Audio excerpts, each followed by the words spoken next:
The deputy arrived when the sun had barely cleared the ridge, its light thin and unwilling, the kind of November morning that makes a man hunch his shoulders and wish he were somewhere else.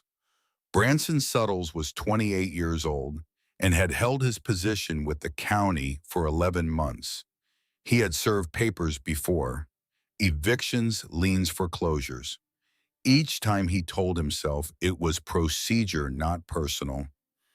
Each time he believed it a little less. He stopped at the threshold of the small wood frame house and pulled the folded documents from inside his coat.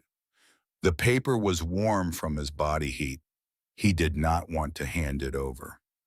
The house sat at the end of a gravel road that climbed away from the town of Banner Creek, West Virginia, a town of 400 people that had once been 1,200 before the mines closed and the young left and the old stayed behind to watch things fall apart.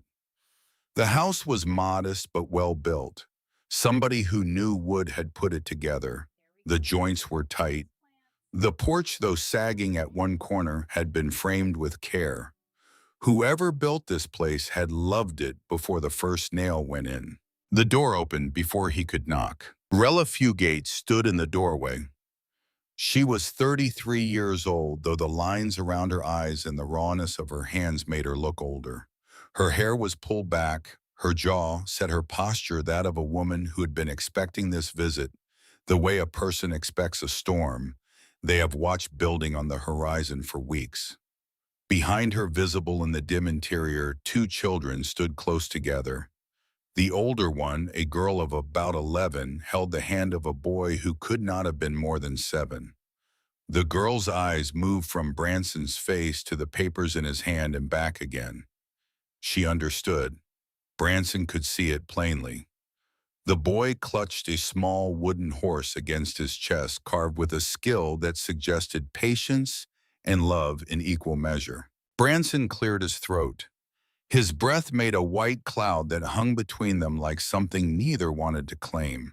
"Mrs. Fugate, I'm here on behalf of the county sheriff. The property at this address has been subject to a lien due to outstanding debt. The grace period expired as of midnight last night. I'm required to inform you that you have until sundown today to vacate the premises." He said it the way he had been trained to say it, flat, neutral, legal language stripped of everything human. But his voice cracked on the word vacate, and he hated himself for it, not because it showed weakness, but because it reminded him that this was not paperwork. This was a woman and two children standing in a house that smelled like wood smoke and coffee and something baking, and he was telling them to leave it behind. Rella did not cry. She looked at Branson with a steadiness that made him want to look away, and he did look away, down at the porch boards, at a knot in the wood that someone had sanded smooth. "Who bought my debt, Mr. Suttles?" The question surprised him. Most people asked how long or where will we go or can we have more time. She asked who, as if the machinery behind the eviction mattered more than the eviction itself, as if she already suspected the answer. "I just execute the order, ma'am." He could not meet her eyes when he said it, and he knew she noticed. He set the papers on the porch railing because handing them directly to her felt like too violent an act, and then he walked back to his horse without turning around. He stood with one hand on the saddle for a full minute before mounting. As he rode away, he could see the house getting smaller and the woman still standing in the doorway, and the two children behind her, and the morning light falling across all of it with the kind of golden indifference that sunlight has always shown to human suffering. Rella closed the door slowly and pressed her forehead against the wood. It was smooth under her skin, worn by years of hands and weather and use. Merle had planned this door himself. It took him 2 days because he said the door was the face of a house, and you do not cut corners on a face. She remembered his hands working, the plain, large hands calloused from construction work, but precise. He could feel the grain through his fingertips the way some people hear music, not just the notes, but the spaces between them. Merle Fugate had died 2 years ago in a railroad tunnel collapse near Gauley Bridge. He went because the work in Banner Creek had dried up and the debt from building materials was growing, and a man he knew from the lumber camps said there was good money laying track for the Chesapeake and Ohio if you did not mind dark places. Merle did not mind dark places. He minded being away from his family. He wrote letters because a letter is something you can hold. The tunnel caved on a Tuesday afternoon in September. A rider brought the news to Banner Creek 3 days later. Rella was standing in the kitchen of the house Merle built when the man knocked and told her that the strongest man she had ever known was buried under a mountain he had been paid to cut through. The debt did not die with him. It grew. Interest compounded. Notices arrived. Rella took every job she could find, cleaning houses, mending clothes, washing laundry for the boarding house in town. It was not enough. It was never enough. The numbers moved in one direction and her efforts moved in another, and the distance between them widened like a crack in a wall that no amount of patching can close. Now the wall had broken. She turned from the door and looked at the house. Every surface held a memory. The kitchen table where Merle carved the wooden horse for Corbin, while Linnea practiced her letters by lamplight. The window frame that caught the afternoon sun in summer and turned the whole room amber. The marks on the door frame, where she had measured the children's height every 6 months, each pencil, line a record of time passing in the most ordinary and sacred way. She could not take the door frame. "Linnea," she said, "start packing. Only what we can carry." Linnea Fugate released her brother's hand and moved without hesitation. She was 11 years old and had her father's watchful eyes and her mother's economy of motion. She did not ask where they were going. She did not ask why. She went to the bedroom she shared with Corbin and began rolling the quilts her grandmother had woven on a loom that no longer existed in a house that had been sold years before. The quilts were heavy hand-dyed with walnut hull and indigo, and they smelled like cedar because Linnea kept small chips of it tucked between the folds, a trick her grandmother had taught her for keeping moths away. Corbin stood in the middle of the room holding his wooden horse. He was 7 and understood that something terrible was happening without understanding exactly what it was. He knew the man at the door had brought bad news. He knew his mother's face had gone flat, the way it did when she was holding something inside that was too large to let out. He did not know the word eviction. He did not know the word foreclosure. But he knew the feeling of the ground shifting under your feet when you thought it was solid, and he knew it in his stomach before he knew it in his mind. "Corbin," Rella said gently, "get your things, your horse, your stones. Put them in the tin." He moved. The tin was an old coffee can with a lid that did not quite fit. Into it went the horse, 5 smooth stones from the creek bed, a feather he had found in the yard, and a button from a shirt of Merle's that had lost all its other buttons one by one, until this last one fell off and Corbin claimed it like a survivor. He pressed the lid down and held the can against his ribs. Rella packed with the deliberateness of someone who knows that every choice matters. The cast iron skillet, 10 inches seasoned black by years of use. The small pot, its exterior darkened past cleaning. The machete which Merle had sharpened the last time he was home, running the blade along the whetstone with slow, even strokes, while explaining to Linnea that a sharp tool is safer than a dull one because it goes where you tell it. The hatchet with its hickory handle, Merle chose hickory because it absorbs shock better than oak or ash, a fact he explained once while splitting kindling, and that Rella had stored away the way she stored everything he taught her, in a place where nothing was wasted. Rope, the sewing kit, a hammer and a handful of nails wrapped in cloth to keep them from rattling, the kerosene lamp, dried beans, ground corn, And Merle's folding knife, its handle polished smooth by years of opening and closing, the blade still holding its edge. She looked at the pile on the kitchen table. It was everything, and it was almost nothing. Before she left, she went to the small shelf by the window, where a candle stub sat beside a photograph and a folded piece of paper. The photograph was Merle and the children at the creek, Danaea squinting into the sun, Corbin on Merle's shoulders, Merle laughing at something outside the frame. She could not carry the photograph without it getting damaged. She memorized it instead, pressing it into her mind the way you press a flower into a book, knowing it will flatten and dry, but hoping it will keep its color. The folded paper was Merle's last letter, written from Ohio, mailed 3 days before the scaffolding fell.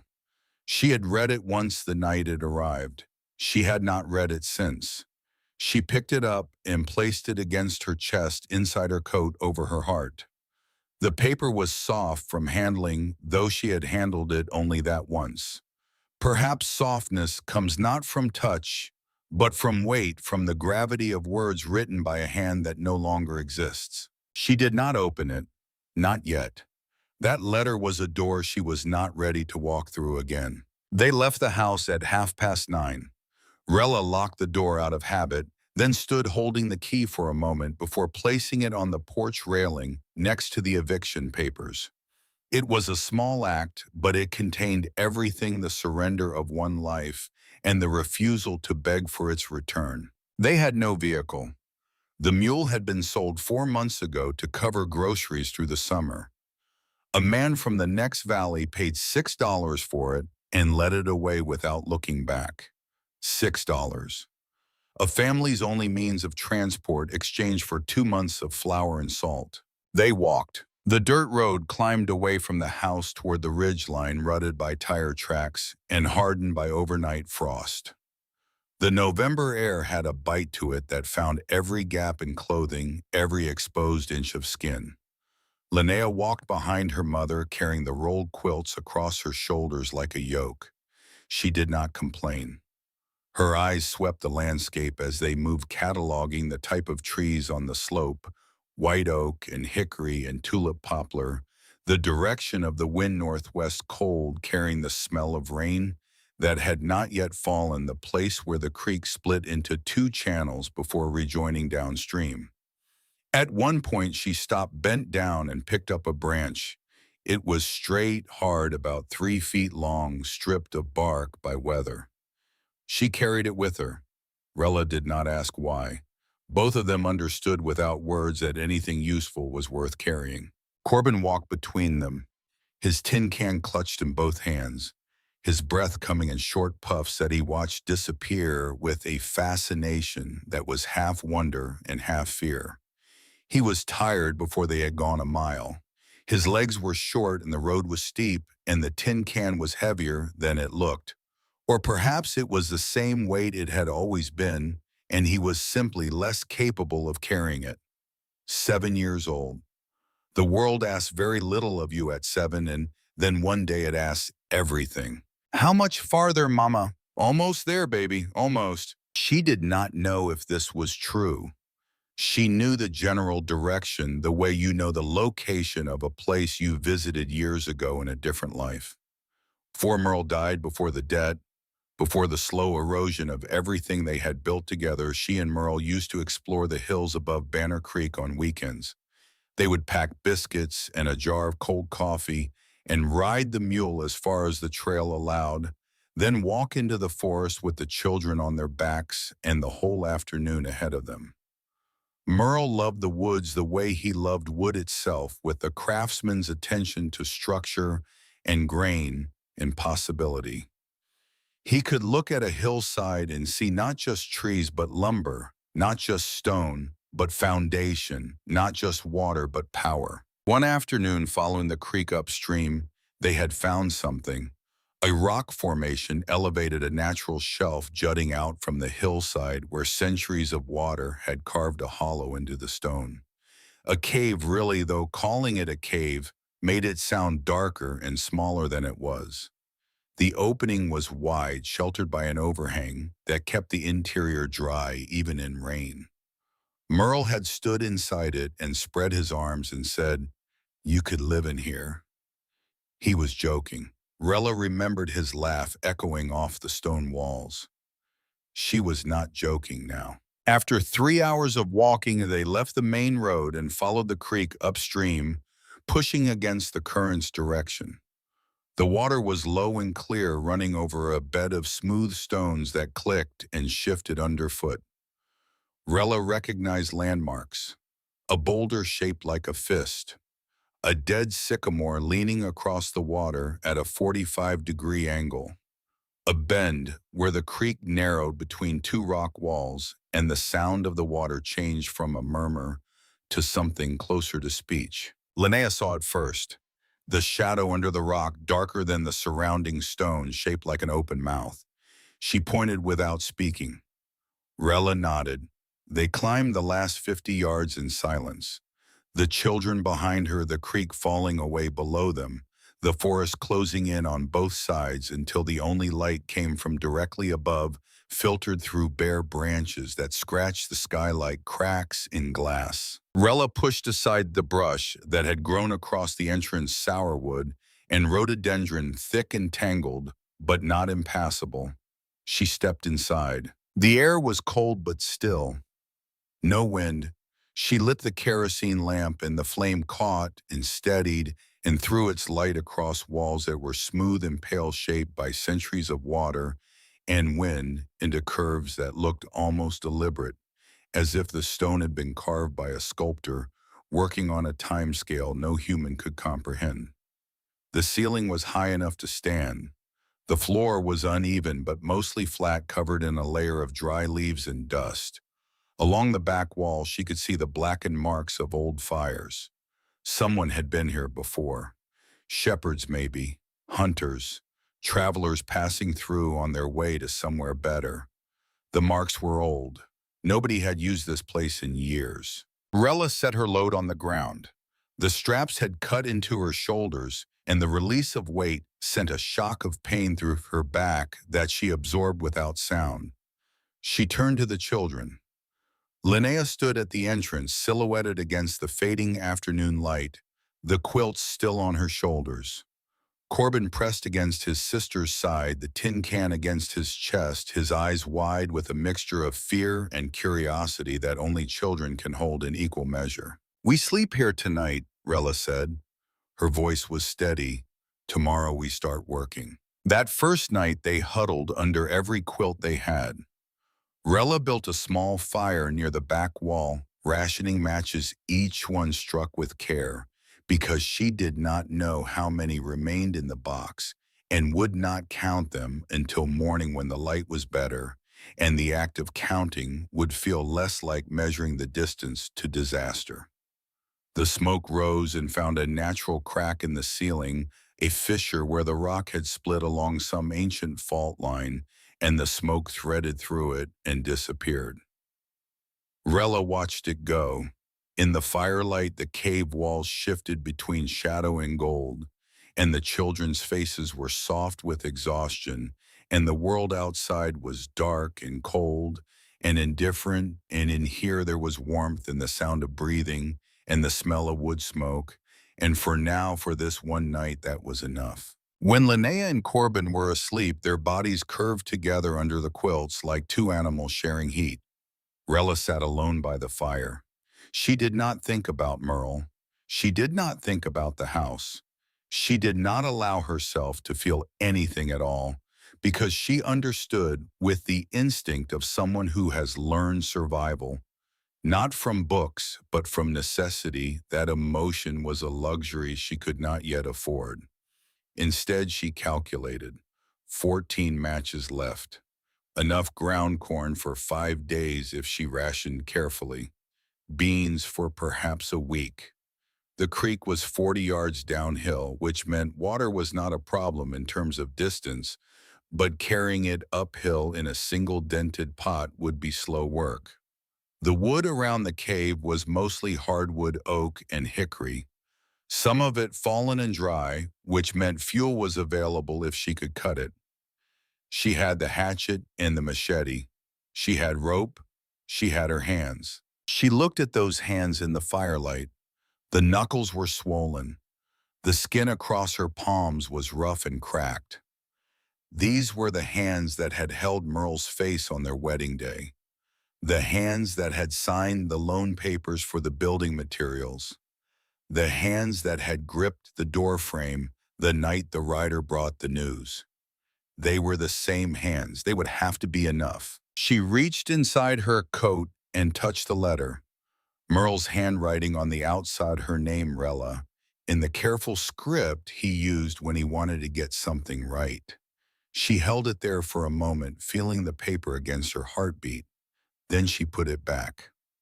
Not yet. She was not ready for whatever those words would do to her. She needed to stay sharp. She needed to think in numbers and distances and resources, not in love and loss and longing. Tomorrow they would begin. The next morning broke cold and gray, and Rella was already up feeding the fire with small sticks, conserving the larger wood. Linnea woke next, then Corbin, and they ate a small portion of corn mush cooked in the pot and drank water from the creek that Rella had boiled. Breakfast took 12 minutes. It would be the most organized 12 minutes of the day. After that, everything was labor. They swept the cave floor with bundles of juniper branches, the needles releasing a sharp, clean scent that pushed back the smell of damp earth. They cleared loose stones, piling them outside. They leveled the ground where the sleeping area would be, scraping with flat rocks until the surface was even enough that a body could lie down without rolling. Rella marked the spot for the hearth with a circle of stones, positioning it against the north wall, where the natural crack in the ceiling would draw the smoke upward. Linnea explored the creek and came back with a report. There are fish under the flat rock near the bend. Small ones, silver. They move too fast to catch with hands. We need still water, Rella said. A pool where they slow down. Maybe a small dam. But the door comes first. There were no boards, no nails beyond the handful she had brought, no money to buy materials. They would use what the mountain offered, and the mountain, for all its harshness, offered plenty to those who knew how to look. Fallen trees lay scattered across the hillside, some recently toppled by wind, others dead for years, their wood dried hard by time and weather. Rella selected trunks that were straight and sound, testing them the way Merle had taught her, kicking the bark to check for rot, lifting one end to judge the weight, pressing her thumbnail into the grain to feel whether the wood was solid or soft. Good wood resists the nail. That was one of Merle's rules. She heard his voice every time she swung the hatchet, and she swung it the way he had showed her, close to the base.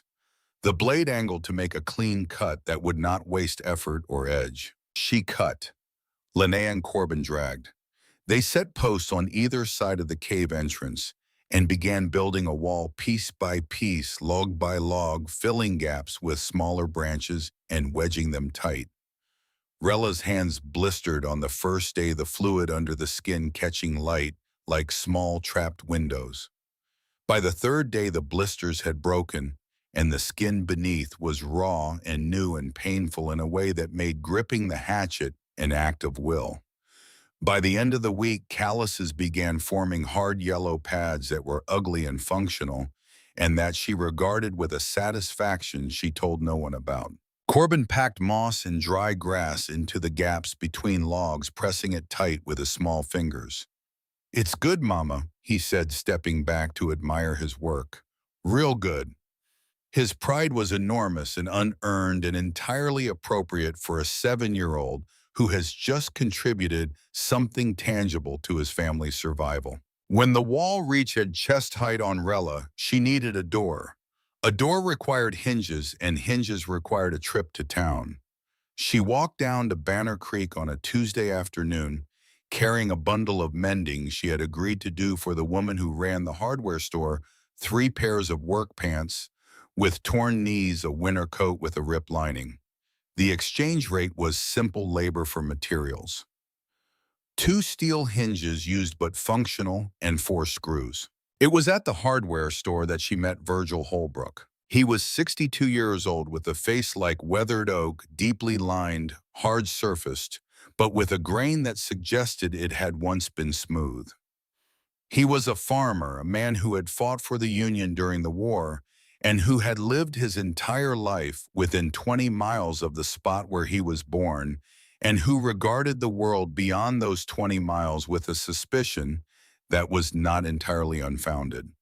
He wore canvas work pants and a flannel shirt and boots that had been resoled more than once. His hands were enormous, scarred across the knuckles, and he held a bag of feed on one shoulder with the ease of someone who has been carrying heavy things since before carrying heavy things became remarkable. He watched Rella pay for the hinges with mending work, and he watched her tuck them into her coat, and he said without introduction or preamble, "You're the Fugate woman." "I am. Heard you're living up in that rock shelf above the sauce fork." She did not ask how he had heard. In a town of 400 people, information traveled at the speed of boredom.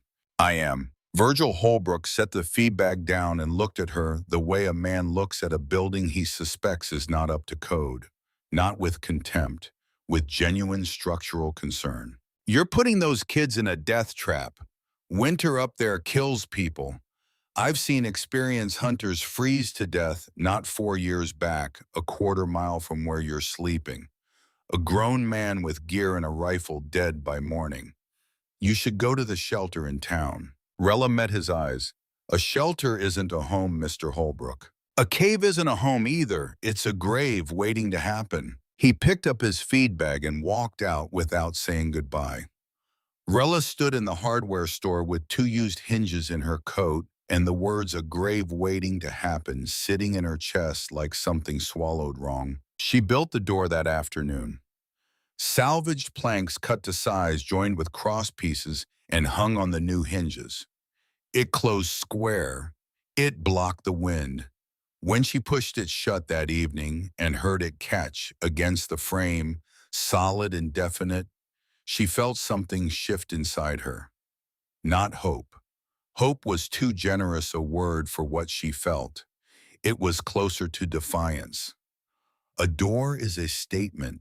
It says, "This seat is mine." That night, after the fire was lit and the door was closed and the cave was warm enough that the children's breath no longer showed in the air, Linnea spoke from under the quilts. "Mama, Mr. Holbrook said winter kills people up here. He knows more about the mountain than we do." Rella looked at the fire for a long time. The flames bent and straightened like something trying to make up its mind. "He knows more about the mountain, but he doesn't know that we have nowhere else to go." Linnea was quiet.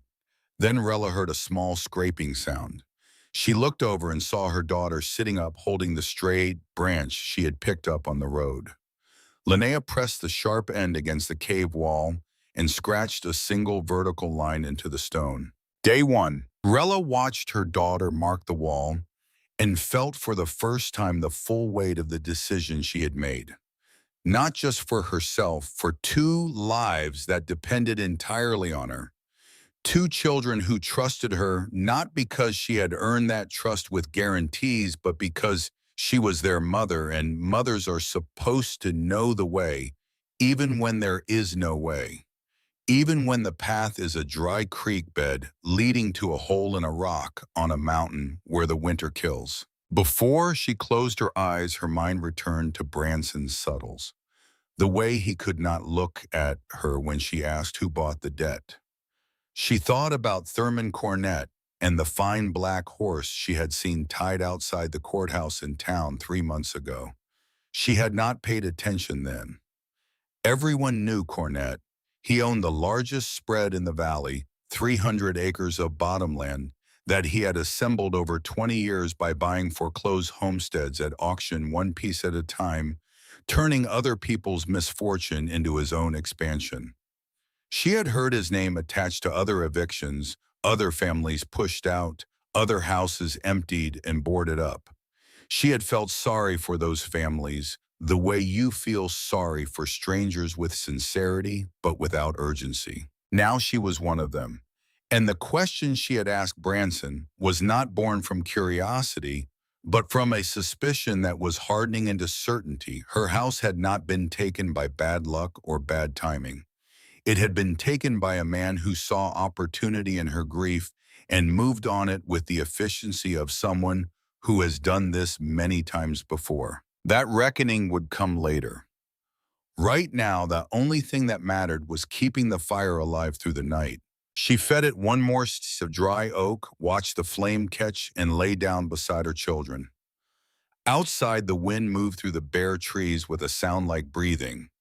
Inside, the fire crackled, and the stone walls held the warmth close, and the door, Merle's kind of door, square and true, stood between them and everything else. The smoke nearly killed Linnea on a Wednesday. Rella had spent 3 days building the chimney, selecting stones from the creek bed one at a time, carrying them up the slope in her arms because she had no bucket and no wheelbarrow, and no one to help her except 2 children whose combined weight was less than the load she carried on each trip. She built the column against the north wall where the natural fissure in the ceiling already drew air upward, stacking the stones in a tapering column, mortaring them with a paste of creek mud mixed with sand and dried moss. She had watched the old masons in Banner Creek work this way when she was a girl standing at the edge of construction sites with the patience of someone who did not yet know she was learning something that would one day save her life. The first attempt failed. She lit the fire at the base of the new chimney and waited. For 30 seconds, the smoke climbed obediently, threading into the gaps between stones rising toward the fissure. Then something shifted. The draft reversed. Smoke poured back into the cave in a thick gray wave that filled the space from ceiling to floor in less than a minute. Rella grabbed Corbin and pushed him toward the entrance. She turned for Linnea and found her daughter on her knees coughing so hard that no sound came out. Her mouth open, her eyes streaming, her hands clawing at her own throat in the involuntary panic of a body that cannot breathe. Rella dragged Linnea outside and held her in the cold air, the girl's back against her chest. Rella's arms wrapped around her from behind, pressing rhythmically against her diaphragm until the coughing broke, and Linnea pulled in a long, ragged breath that sounded like fabric tearing. They sat on the ledge outside the cave for 20 minutes while Linnea's breathing steadied. Corbin sat beside them, crying quietly, not from pain, but from the terror of watching his sister's face turn the color of ash. Virgil Holbrook's voice arrived uninvited in Rella's mind, a grave waiting to happen. She looked at Linnea's red, swollen eyes and at Corbin's tear-streaked face, and she asked herself the question she had been refusing to ask since the day they arrived. Am I wrong? Am I doing this to prove something to myself while my children pay the price? The question sat in her chest for a full minute. Then she stood up, set Linnea gently against the rock wall, and went back inside. She studied the chimney. The column was too wide at the top. The opening needed to narrow so the rising heat would accelerate the draft and pull the smoke upward rather than letting it spill back when the outside air pushed down. She also needed to angle the internal channel so the wind could not blow directly down the shaft. She dismantled the top third of the column, reshaped the opening, redirected the flue with a series of offset stones that created a zigzag path for the smoke. It took 4 hours. Her hands bled where the rough stone edges cut through the calluses she had only just built. She lit the fire again. The smoke rose, entered the chimney, climbed the column, and vanished through the fissure without a trace. Warm air spread through the cave, reaching the corners, softening the cold that had lived in the stone since long before they arrived. It works, Corbin whispered. He was standing in the entrance, afraid to come all the way in, watching the fire with the wariness of someone who has just learned that the same element can sustain you and destroy you. It works because we tried again, Rella said. She did not say it works because I am smart or because I figured it out. She said we tried again. Linnea heard the word we and understood what her mother was doing. She was distributing the weight, making the failure shared so that the success could be shared too. Linnea added a second tally mark to the cave wall that night. She did not record the failure. Some things are better counted by what comes after them. With heat solved, water became the problem. The creek ran fast and shallow over a bed of loose stone impossible to scoop with any efficiency. Rella walked the full length of the creek that passed through their section of the valley, studying every bend, every boulder, every place where the current slowed or the channel widened. She found what she needed 100 yards downstream from the cave, a spot where the creek bed opened into a natural basin, and the water lost its urgency, spreading thin and slow over a wide flat of gravel. Building the dam took the better part of a week. They arranged large stones in a low arc across the creek, leaving a central gap where excess water could pass without building enough pressure to break the structure. Corbin filled the spaces between the big stones with smaller ones, working with a focus that made him forget to complain about the cold water numbing his fingers. Linnea packed moss into the remaining gaps, pressing it deep with a stick, testing each section by pouring water over it and watching where it leaked. The water rose slowly behind the dam, inch by inch, until a pool formed that was clear and deep enough to see the creek bed through it. On the third day, fish appeared in the pool, moving slowly in the still water, no longer able to outrun a patient hand. Fishing became ritual. Linnea learned to wait to lower her hand into the water slowly enough that the fish did not register it as threat to close her fingers at the exact moment when hesitation becomes failure. Rella taught her to clean the catch with Merle's folding knife, to split the belly in one stroke to remove the guts without puncturing them, to lay the fillets over a rack of green sticks above a bed of low coals so the smoke could do its work without cooking the flesh. When they had no salt, they dried the fish in strips on flat rocks in whatever sun the November sky allowed. Corbin took charge of the firewood. He learned to sort by quality, placing the dense, heavy pieces of oak and hickory in one pile, and the softer, lighter pieces of poplar and pine in another. He arranged them by size along the cave wall, smallest to largest, with the precision of someone organizing tools rather than fuel. Rella watched him work and said nothing. The boy was building a system, and systems are what keep people alive when will alone runs out. Effie Halcombe arrived on a morning when the fog was so thick that Rella heard her before she saw her. Footsteps on the trail, slow and deliberate, the sound of someone who knows that rushing on a mountain path is how ankles break. Then a shape materializing out of the white air, a woman in a dark wool shawl carrying a clay jar in one hand and a folded blanket under the other arm. Effie was 67 years old. Her face was mapped with lines that ran deep not from age alone, but from weather and grief and the particular kind of endurance that comes from outlasting things that should have killed you. She set the jar and the blanket on the ground outside the cave and looked at Rella with eyes that held no pity, which was the first reason Rella decided to trust her. Lord, Effie said, nodding at the jar, and a wool blanket, mill-made from over in Lewisburg. Still good. I can't pay for these. It's not charity, it is custom. Out here we help and we get helped. That's how it works. Rella accepted without further protest. She understood the contract. Effie had not come to rescue her. She had come to establish a relationship that would at some future point Rella could not yet see require reciprocity. Effie stayed longer than Rella expected. She sat on a flat rock near the entrance and looked at the chimney, the wall, the door. Her eyes moved the way a building inspector's eyes move, cataloging structural details without comment. Then she spoke, and what she said was not about construction. 30 years ago, my husband signed papers he never read. refinanced our farm on terms that were designed to fail. By the time I understood what he'd done, the bank already had the deed. I was 37, two boys, no money, no land. She paused. The fog was thinning, and pale sunlight was beginning to filter through. I didn't have a cave. I had the church and other people's pity. It took me 10 years to stop feeling grateful for things I should have been angry about. She looked at Rella directly. You're different and you're angry. Keep that. It's more useful than gratitude. Rella did not understand the words at the time.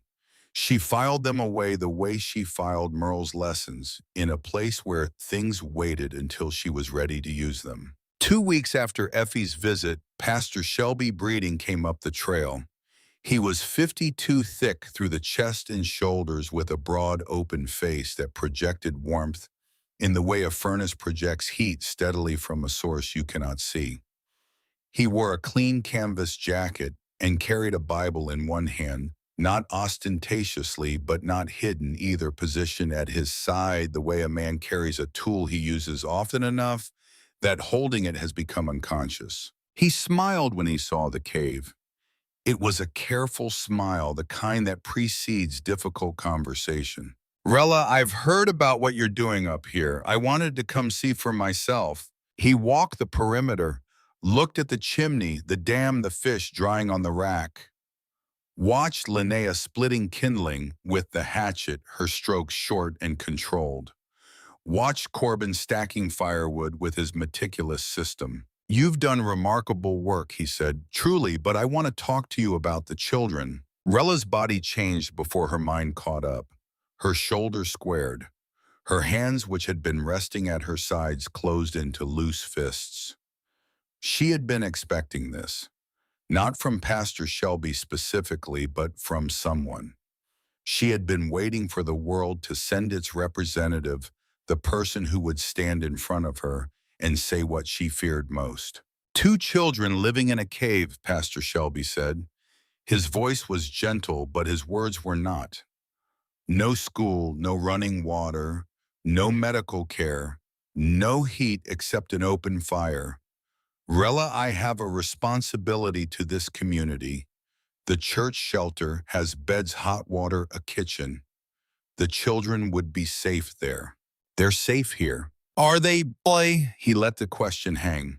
Then he added quietly, the way a man adds the final weight to a scale he has already decided to tip. If the county judge were to hear about the living conditions up here, he could declare those children wards of the state and place them in a poorhouse. I'm not threatening you. I'm telling you what I see. The silence that followed was not empty. It was full of everything Rella had held inside since the day Branson Suttles stood on her porch. The grief she had not allowed herself. The doubt Virgil Holbrook had planted.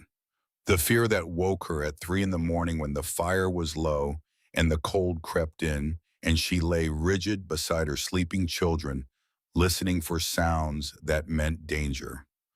All of it rose now, and for the first time since the eviction, Rella Fugate raised her voice. Mr. Colley, my children have a roof over their heads. They have a fire that burns all night. They eat every single day. Linnea can identify every tree on this mountain by its bark. She can catch and clean a fish and smoke it so it lasts 2 weeks.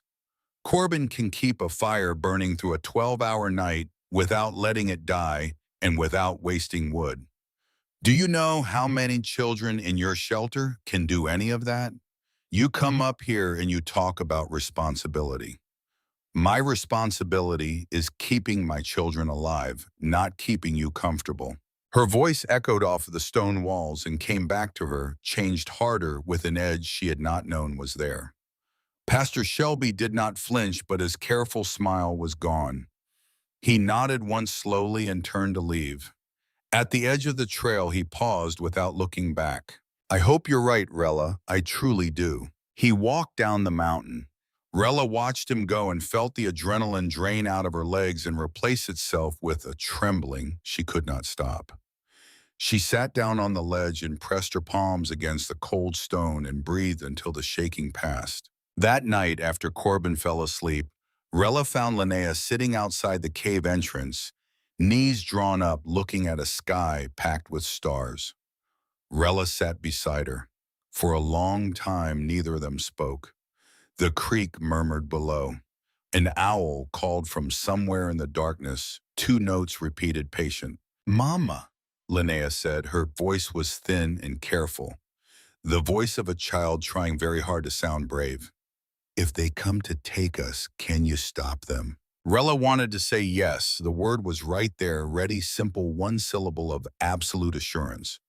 But she had made a decision on the day they left the house that she would not lie to her children, not even the kind lies that parents use to build walls between their kids and the world's sharp edges. I won't let anyone take you without going through me first. It was not a guarantee. It was a position. Linnea heard the difference and accepted it with a nod that was older than 11 years. From the next morning on, Linnea began keeping records on the cave wall, not just tally marks for days but numbers. Fish caught, firewood stacked, meals eaten, a ledger scratched into stone evidence that they were not surviving but functioning, not hiding but building, not failing but keeping accounts that any reasonable person would have to respect. Rella went to town the following week to trade smoked fish for salt. At the general store, Verlene Napier, the owner, leaned across the counter and said something that rearranged the architecture of Rella's understanding. You know, it wasn't the bank that took your house. Rella went still. Thurman Cornett bought your note, paid 40 cents on the dollar for it 6 months before the foreclosure. He's been doing it up and down the valley. Buys the debt cheap, accelerates the timeline, takes the land. Your place was just one of 7 this year. Rella stood in the store with the bag of salt in her hand and felt something lock into place inside her, a mechanism she had not known existed turning over with a heavy final click. She was not a victim of circumstance. She was not a casualty of bad luck or bad timing or the cruel mathematics of poverty. A man had looked at her grief and her debt and her dead husband and had seen opportunity. He had purchased her misfortune at a discount and converted it into acreage. Her home, the home Merle built, was a line item in someone else's expansion plan. She walked back up the mountain carrying the salt and carrying something else. Something Effie Halcombe had named before Rella was ready to hear it. Anger. Not the hot, wasteful kind that burns itself out in shouting. The cold kind. The kind that settles into your bones and stays there and fuels you through the long nights when everything else runs out. From that day forward, this was no longer survival. This was refusal. The blizzard came on a night without stars or moon, the sky sealed shut like a lid pressed down over the valley. The wind hit the cave entrance with a force that bowed the door inward and sent fine snow through every gap in the wall.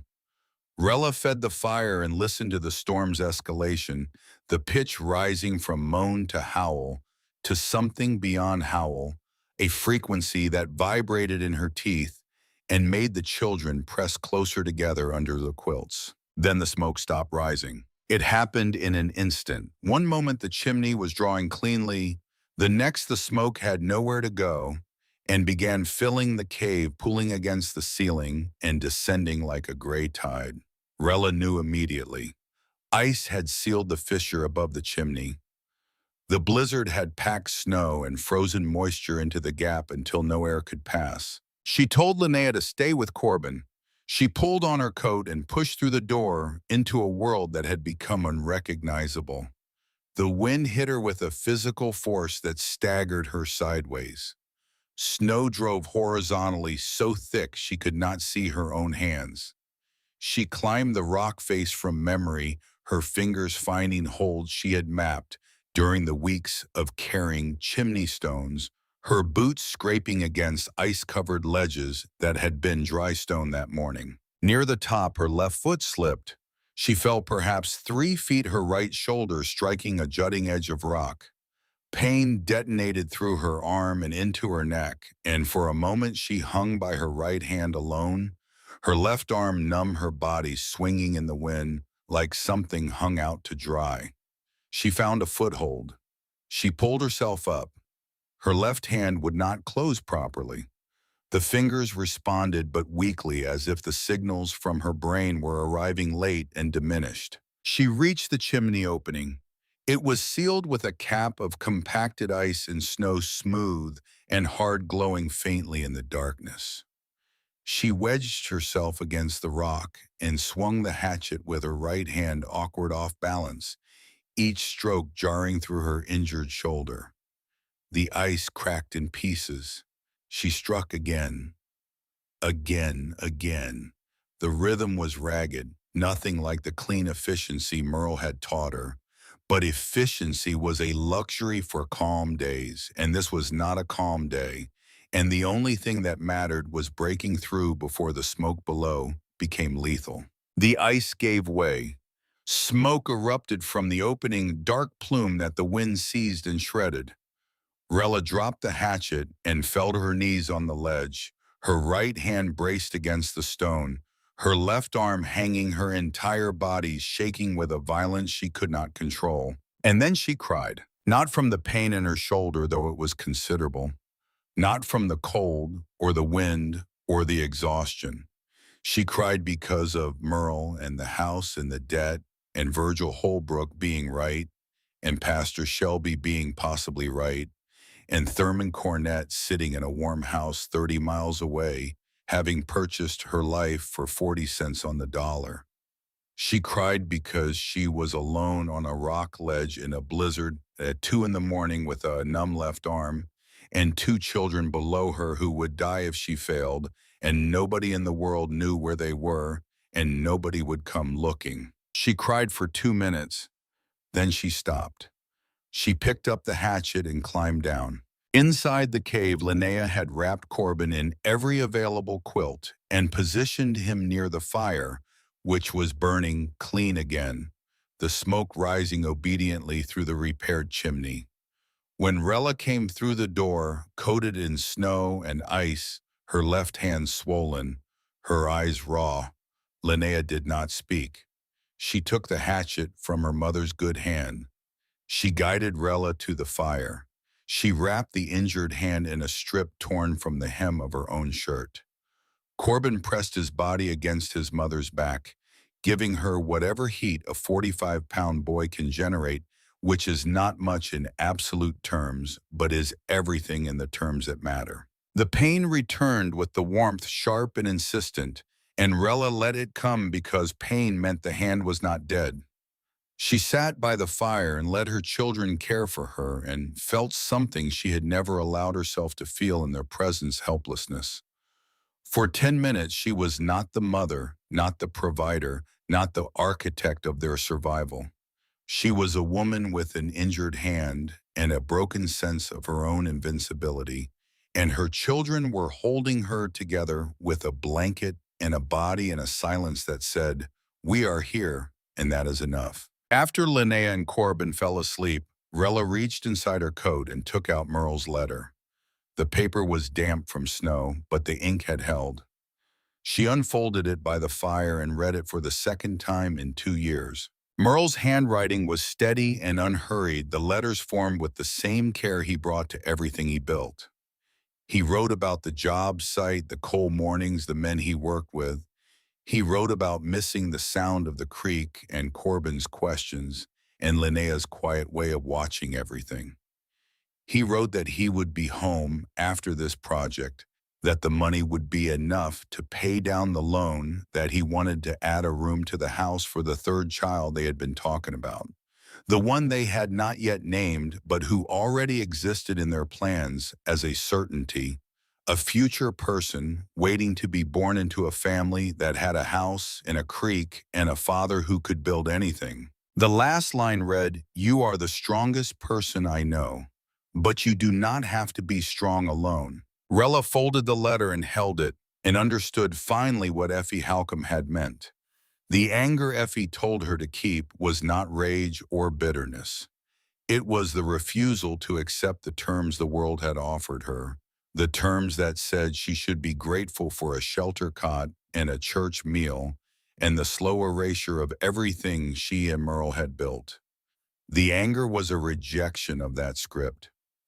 It was the insistence that she deserved more, not because she was special, but because she had earned it with her hands, with her back, with every stone she carried up the hillside, and every fish she smoked over coals, and every night she kept the fire burning while her children slept. She put the letter back inside her coat. She would not need to read it again. The words had done what they needed to do. They had given her permission to be both strong and broken, to carry the weight, and to admit that it was heavy to be Merle's wife and her own person, and a mother who did not have all the answers, but who would not stop working until she found enough of them to keep going. Morning came white and silent. The blizzard had passed. Snow covered everything, transforming the mountain into a landscape so clean it looked new, as if the world had been erased and redrawn overnight. The dam stood, the wall held, the chimney worked. At noon, footsteps in the snow. Virgil Holbrook appeared at the edge of the clearing, a canvas bag on his back, his boots breaking through the crust with each step. He did not announce himself. He set the bag down outside the cave and opened wood, pain tablets, gauze, a tin of rendered beef tallow for waterproofing, salted pork wrapped in cloth, and a coil of steel wire. "Wire holds a door frame better than rope in the cold," he said. He looked at Rella's wrapped hand but did not ask what happened. He looked at the chimney that dammed the rack of smoked fish. He was quiet for a long time. "You're stubborn as hell," he said. Then after a pause that held its own weight, "But this place is more solid than I figured." He did not apologize for what he had said at the hardware store. He was not that kind of man. But his presence was its own apology, and Rella received it as such. He did not stay long that first time, but he came back 3 days later and 3 days after that, and gradually the visits shifted from inspection to conversation. He told her about the war, not the fighting, but the aftermath, the nights spent in muddy trenches listening to rain, the mornings when you woke up and checked your body and found that everything was still attached and felt not relief but a flat, hollow surprise, like a clock still ticking after being dropped. "You don't survive because you're brave," Virgil said one afternoon, sitting on the ledge outside the cave watching smoke rise from the chimney into a sky the color of tin. "You survive because the alternative isn't available." Rella understood that sentence in a place deeper than language. She had been living inside it for months. February loosened winter's grip by degrees. The sun warmed the rock face at midday. Ice retreated from the creek edges. The first green shoot appeared beside the dam, a single stem bent by wind, but alive, pushing up through ground that had been frozen solid 2 weeks before. Rella smiled when she saw it, and the smile surprised her because it came from somewhere she had not visited in a long time. She cleared a patch of ground near the cave with the machete, pulling stones and roots, breaking the soil with the hatchet blade turned sideways. Linnea and Corbin worked beside her, learning to distinguish dark, rich earth from pale, exhausted ground by touch and smell.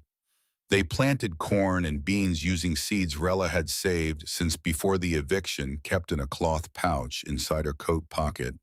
Through the entire winter, carried next to Merle's letter, two kinds of future pressed against her body. They mixed the soil with ash from the hearth, buried the seeds at a depth of 2 knuckles, covered them carefully. Watered from the dam using punctured tin cans, slow, deliberate, each trip up the slope, an investment in something they would not see for months. Every day they checked the soil moisture by pressing their fingers into the earth and reading what it told them. On a Thursday afternoon in late February, Linnea came running up the trail from town, moving faster than Rella had ever seen her move. She was breathing hard and her eyes were wide, and she spoke before she had fully stopped. "A man was asking about us at Verlene's store, tall, gray hair at the sides, Fine black horse tied out front. Rella did not need a name. She knew the horse. She knew the man. Thurman Cornett was no longer a rumor or a suspicion or a 40-cent transaction buried in county records. He was here in the valley asking questions about a woman and two children living in a cave on land he believed was his. The next storm would not come from the sky. Spring came to the mountain the way trust comes to people who have been betrayed. Slowly, in small gestures that could still be taken back. A warm afternoon followed by a freezing night. Buds appearing on the sourwood branches, then retreating into themselves when frost returned. The creek rising half an inch, then dropping again. Nothing committed, everything provisional. Rella understood the rhythm because she'd been living inside a version of it for 5 months. You build a thing, you wait to see if it holds. You do not celebrate until the holding has lasted long enough to stop being luck and start being structure. By the second week of March, the holding was real. The corn had broken through the soil in uneven rows, pale green shoots that leaned slightly east, chasing morning light. The bean plants had sent out tendrils that groped blindly for support until Linnea pushed sticks into the ground beside them, and the tendrils wrapped on within hours, climbing with a determination that seemed personal. Rella knelt between the rows each morning, pulling weeds by hand, careful to distinguish the shallow root systems of the invaders from the deeper, stronger roots of what she had planted. She taught Linnea and Corbin to do the same, gripping, low-pulling, straight up, shaking the dirt loose before tossing the weed aside. She extended the planting area. Squash went in along the south edge where the sun hit longest.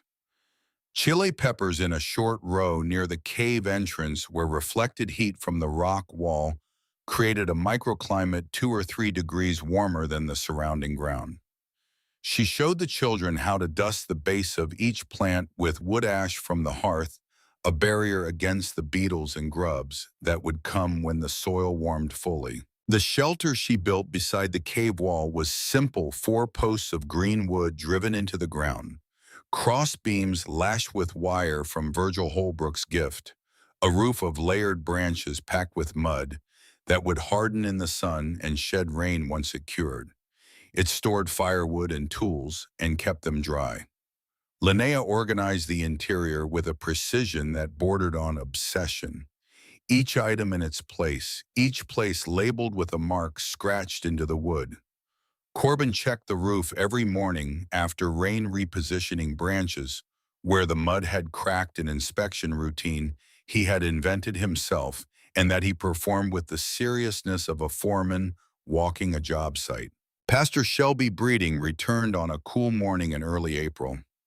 Rella saw him coming up the trail and felt her body tighten, the memory of their last conversation still fresh. His words about the county judge still carrying weight even after the weeks that had passed. But something was different this time. He carried no Bible. His hands were full, a canvas bag in one, a paper sack in the other. He stopped at the edge of the clearing and waited until Rella came out to meet him. He did not step forward.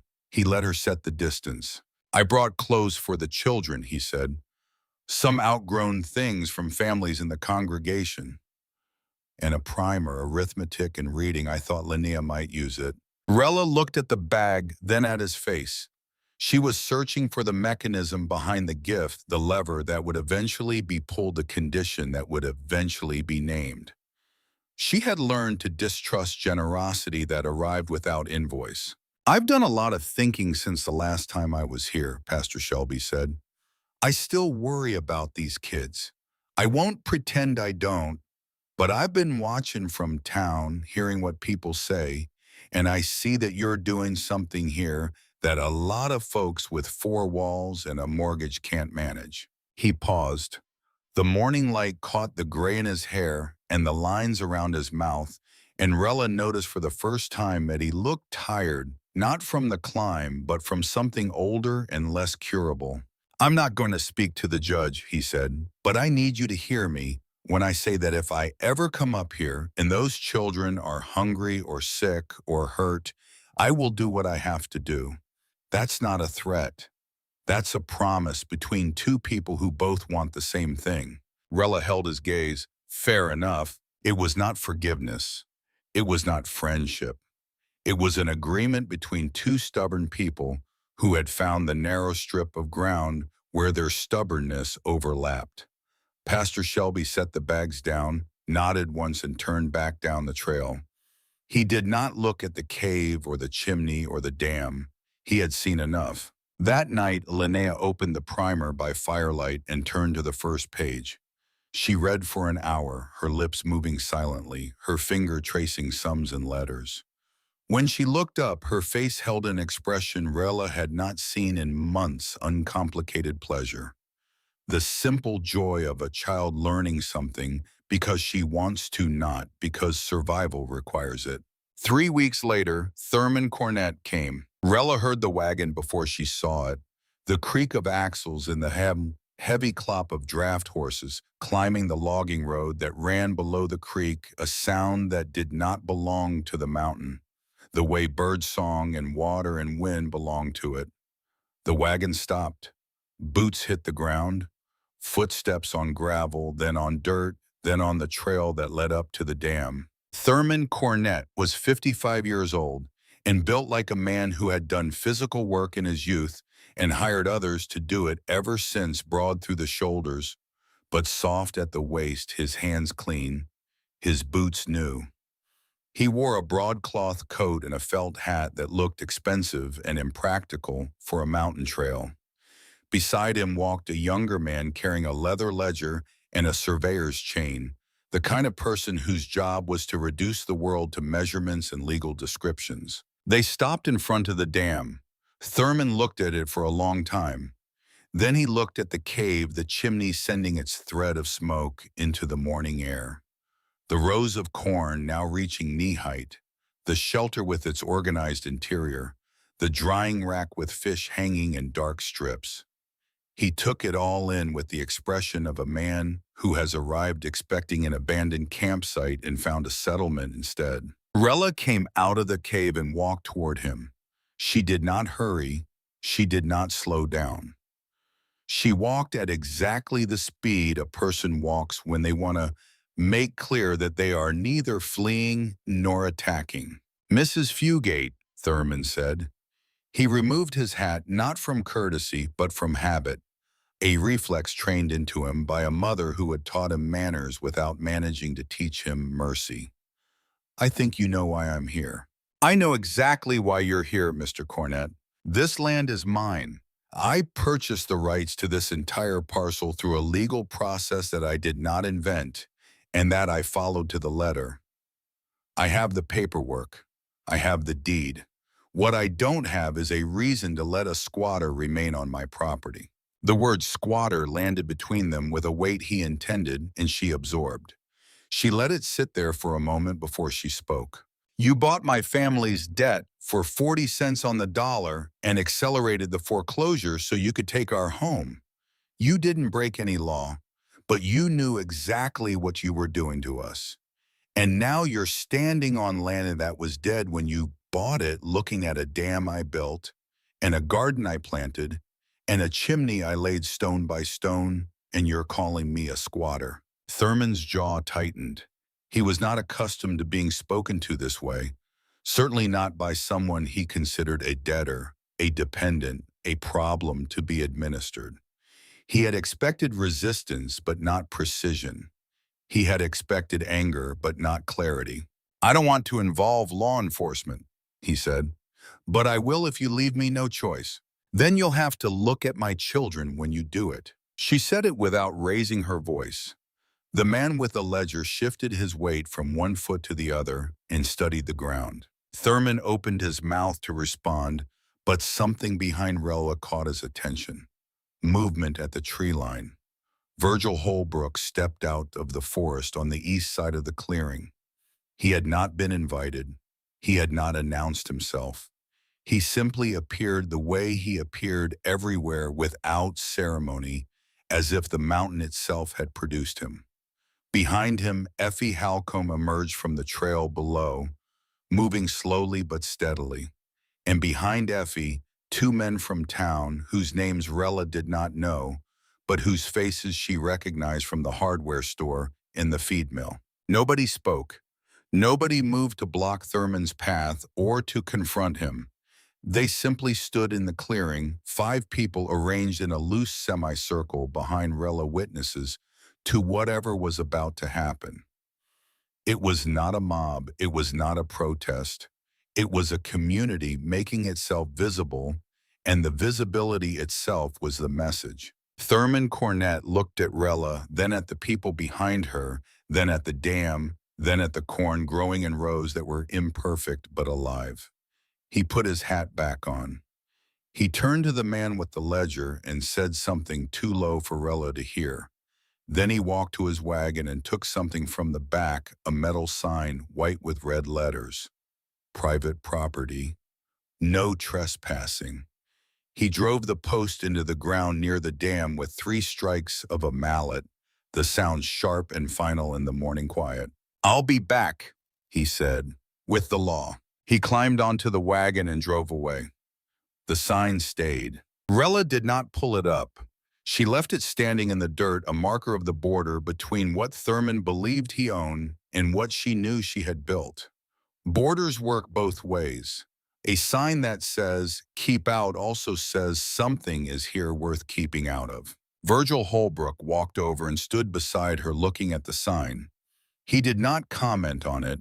Instead, he said, "Your squash needs staking before the runners get too long. I've got some old tobacco stakes at my place. I'll bring 'em tomorrow." It was the most ordinary sentence a man could say, and it was exactly right. After the drama and the threats and the creak of Thurman Cornett's wagon fading down the trail, Virgil Holbrook talked about squash. Because squash was real and needed tending and would feed 3 people in August if it was staked properly, and that mattered more than signs and deeds and men in expensive hats. The rains came hard in May. The creek swelled until it roared brown water, carrying branches and debris downstream at a speed that made the children step back from the bank. The dam held. Rella watched the water rise against the stones. She and Linnea and Corbin had placed the structure, absorbing the current's force, flexing but not breaking. Then on the 3rd day of continuous rainwater began seeping around the left side, finding a channel between the dam's edge and the creek bank, widening it with each passing hour. They worked in the rain, all 3 of them, hauling stones and logs to shore up the breach. The water was knee-deep and cold enough to numb their legs within minutes. Linnea positioned rocks while Rella lifted the heavy ones into place. Corbin filled gaps and packed mud behind the reinforcements, his small hands working with a speed that was part panic and part practice. The breach stabilized. The dam bent but did not break. And then, as Rella turned to reach for another stone, she heard a sound that stopped her heart, a splash followed by silence. Corbin was gone. He had been standing on a flat rock at the dam's edge, reaching for a piece of driftwood caught in the overflow, when his feet went out from under him. The current took him before he could cry out. Rella saw him surface 5 yards downstream, his head turning, his hands grabbing at water that offered nothing to hold. She was in the creek before she had made a conscious decision to move her legs, driving through the current. Her arms reaching her vision narrowed to a single point, the back of her son's jacket, dark blue, moving away from her. She caught him at the bend where the creek narrowed between 2 rocks. Her hand closed on his collar and she pulled him against the current, her feet braced against the creek bed, her arms burning with the effort. The water pushed them both toward the rocks. She turned her body so that her back hit the stone instead of his, and the impact sent a bolt of pain through her spine that she registered and dismissed in the same instant, because pain was information, and the only information that mattered was whether she had him. She had him. Linnea was on the bank, lying flat on her stomach, her arms extended over the water. Rella lifted Corbin, and Linnea grabbed his jacket and pulled. and the three of them ended up on the bank in a heap of mud and water and gasping breath, the rain still falling, the creek still roaring, the dam still holding. Nobody spoke for a long time.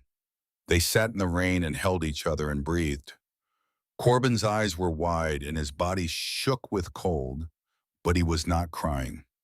Something had changed in his face, something subtle but permanent, the way a piece of green wood changes when it's been through fire. It does not look different, but it will never bend the same way again. That night, dry and warm by the fire, Corbin sat apart from the others. He stared at his hands, turning them over, examining the scrapes and the raw skin and the fingernails rimmed with creek mud. Then he said in a voice Rella had never heard from him before, quiet and level and certain, "Tomorrow I'm going to fix that slick spot by the dam. I know which stones to use. The flat gray ones from the upper bank, they have more grip when they're wet." Rella looked at her son. He was 7 years old and he was sitting by a fire in a cave on a mountain in West Virginia, and he was making a plan to solve a problem that had nearly killed him, and he was making it with the calm practicality of a man who has spent a lifetime working with his hands. Merle's voice came out of that boy, not the words, the tone. The quiet assumption that a problem is something you fix, not something you fear. June settled in. The corn grew tall, the beans climbed their supports and flowered. Squash runners sprawled along the ground, the broad leaves shading the soil and keeping moisture in. The fish supply was steady. Linnea kept her records, which now included weather observations, water levels, and the number of days since the last rainfall. She had begun learning to write in earnest from a retired schoolteacher in town named Mrs. Prater, who traded lessons for smoked fish and help weeding her garden. Linnea walked down the mountain twice a week and came back with pages of practice sums and a focused look that softened only when she read by firelight. The town stopped using directions to describe the place. Nobody said up past the sauce fork or that cave above the bend anymore. They said Rella's place, or simply the place, and everyone knew. It had become a landmark not because it was large or visible or marked on any map, but because it represented something that the people of Banner Creek recognized without naming the stubbornness of a life that refuses to be extinguished. In July, Thurman Cornett made his final move. Branson Suttles came up the trail on a Thursday morning. He was alone except for Thurman, who followed 30 yards behind, staying near the tree line, as if proximity to the actual eviction might stain him in some way he was not prepared to accept. Branson carried a folder. Inside the folder were documents that Thurman's lawyer had prepared: an updated deed, a surveyor's plat, a formal notice of trespass, and a writ from the county court authorizing removal of unauthorized occupants. Every paper was signed, sealed, and dated. The legal machinery was complete. There were no loopholes, no ambiguities, no procedural defects that might buy time. Branson stood at the edge of the clearing and looked at what Rella had built. He had been here once before on the worst day of her life, standing on the porch of the house Merle built, delivering papers he did not want to deliver. Now he was here again, carrying a different set of papers toward the same woman, and the symmetry of it sat in his chest like a stone. He looked at the dam. Water flowed through the overflow channel with a sound like quiet conversation. He looked at the chimney, its column of smoke straight and steady. He looked at a garden, the corn now waist-high, the beans heavy with pods, the squash sprawling green and vigorous across the dark soil. He looked at the shelter with its mud roof and organized interior. He looked at the cave entrance with its solid door, the wood weathered now, but still true in the frame. He looked at Linnea's tally marks on the cave wall, visible from outside, more than 150 vertical lines scratched into stone, each one a day survived. Rella stood at the cave entrance. Linnea and Corbin were behind her. Virgil Holbrook was to her right. He had arrived 10 minutes before Branson, as if he had known, or as if the mountain had told him. Effie Halcombe stood further back near the shelter. A few others from town were scattered at the edges of the clearing, people who had walked up the trail that morning, without being asked, drawn by the same current of information that had always moved through Banner Creek, not at the speed of boredom this time, but at the speed of concern. Branson opened the folder. He looked at the papers. He looked at the garden. He looked at the dam. He crouched down and pressed his hand flat against the soil between two rows of corn. The earth was dark and moist and alive with the particular richness that comes from months of careful tending. Ash worked in water, carried up the hill, in punctured cans, weed pulled by hand roots, protected sun and rain, and labor combined into something that was no longer raw ground, but cultivated land. He closed his fingers around a handful of it and held it for a moment, feeling its weight and texture, and then he let it fall. He stood up. He closed the folder. He turned and looked at Thurman Cornett, who was standing at the tree line with his arms crossed, waiting for the thing he had paid his lawyer to make happen. "My report will state that this parcel is under active and productive use," Branson said. His voice was even measured, pitched to carry across the clearing without rising to a shout. "The eviction order is predicated on the classification of this land as abandoned and unimproved. That classification is no longer accurate." Thurman's face went dark. "You don't have the authority to overrule a county writ. I have the authority to assess conditions on the ground and file a report based on what I observe. What I observe is cultivated land, a functional water management structure, a permanent shelter with a working hearth, and 3 residents who have transformed an unused parcel into a productive homestead. My report will reflect that. The court can decide what to do with it. I'll have your job for this. You might, but my report will still say what it says." Branson turned to Rella. He did not smile. He did not offer reassurance or congratulations or any of the soft words that people use to cushion the moments when the world shifts. He looked at her the way one working person looks at another when the work speaks for itself. He nodded. Then he walked down the trail past Thurman Cornett, who stood rigid at the tree line, his face the color of old brick, his hands at his sides, his expensive hat casting a shadow across Wish's eyes that could not quite believe what had just happened. Thurman Cornett left without speaking. His wagon creaked into motion. The sound of hooves and axles faded down the logging road, and the mountain reclaimed its silence. And the silence was different now. Not the silence of emptiness or endurance, but the silence of something settled. Rella's legs trembled. The shaking she had held back during the entire confrontation released at once, running through her thighs and calves and into her feet, and she sat down on the ledge outside the cave and pressed her hands against the stone and let it pass. Linnea sat beside her and leaned her head against Rella's shoulder. Corbin stood in front of them, his jaw set, his small body rigid with a fierceness that was partly his and partly his father's, and partly something entirely new. "It doesn't matter what they call it," Rella said. "We know what it is." The first ears of corn came in late July.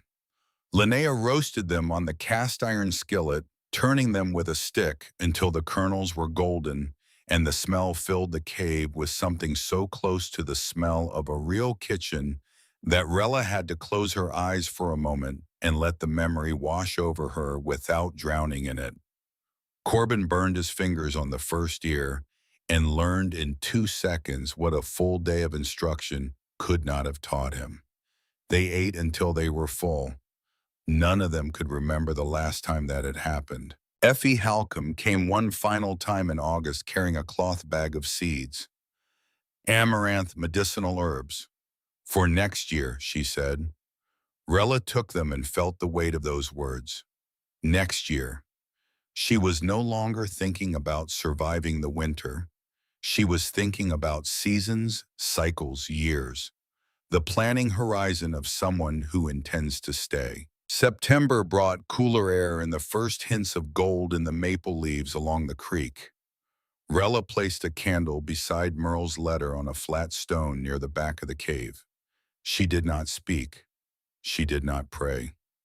She sat in the quiet and let the flame say what words could not, that the life she had built in this place was not a replacement for the life she had lost, but a continuation of it, built with the skills Merle taught her and the strength he believed she had, and the anger Effie told her to keep, and the stubbornness Virgil respected, and the records Linnea kept, and the firewood Corbin stacked, and the fish they caught, and the seeds they planted, and the stones they carried one by one up the hill. The wind turned cold.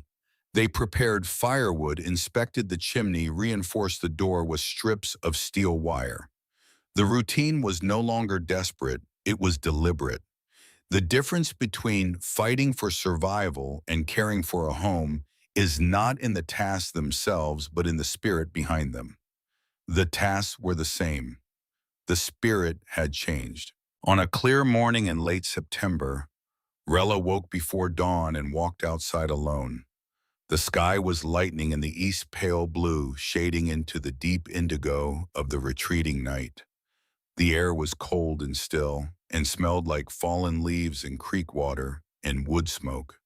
She walked to the dam and placed her hands on the stones.